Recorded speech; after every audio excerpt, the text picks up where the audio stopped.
Bermuda triangle নিয়ে মানুষের জল্পনা কল্পনার শেষ নেই।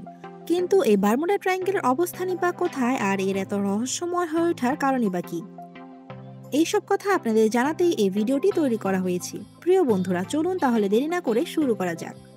উত্তর আটলান্টিক মহাসাগরের প্রায় ২৬ লাখ বর্গ কিলোমিটার এলাকা বারমুডা ট্রায়াঙ্গেল নামে পরিচিত।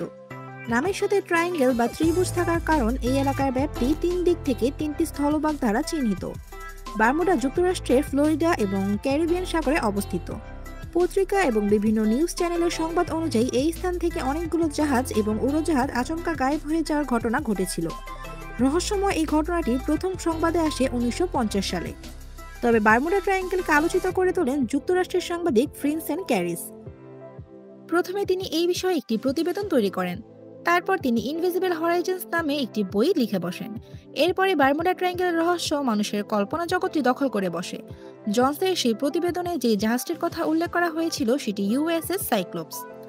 ওয়েস্ট ইন্ডিজের বারবারোস দ্বীপ থেকে ছেড়ে যাবার পর ১৯১৮ সালের ৪ মার্চ মার্কিন নৌবাহিনীর এই পণ্যবাহী জাহাজটি বেমালুম গায়েব হয়ে যায়।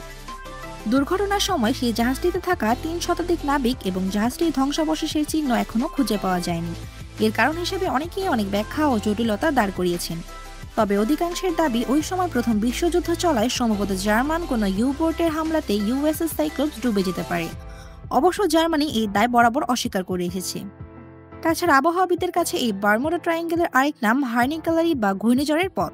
আটলান্টিক মহাসাগরের প্রায় সব ঘূর্ণিঝড়ই এই ট্রায়াঙ্গেল অতিক্রম করে, ফলে আচমকাই সমুদ্র উত্তাল হয়ে উঠতে পারে, যা অতিক্রমকারী জাহাজগুলোকে বিপদের মুখে ফেলতে পারে। পাশাপাশি বারমুডা ট্রায়াঙ্গেল এলাকায় সমুদ্রের গভীরতাও অনেক বেশি।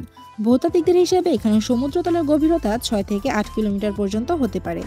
এর বাইরে অনেক বিজ্ঞানী এই এলাকা সংঘটিত ঘটনার জন্য এখানে সাগর জলের মিথেল হাইব্রিডকেও দাবি করেছেন।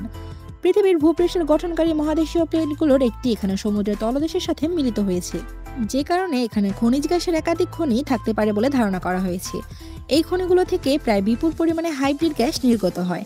এর ফলে সমুদ্রপৃষ্ঠে ফেনার সৃষ্টি হয়। ওই ফেনার জন্য জাহাজগুলো ভেসে থাকতে পারে না, তাই জাহাজগুলো আচমকা তলিয়ে যায়।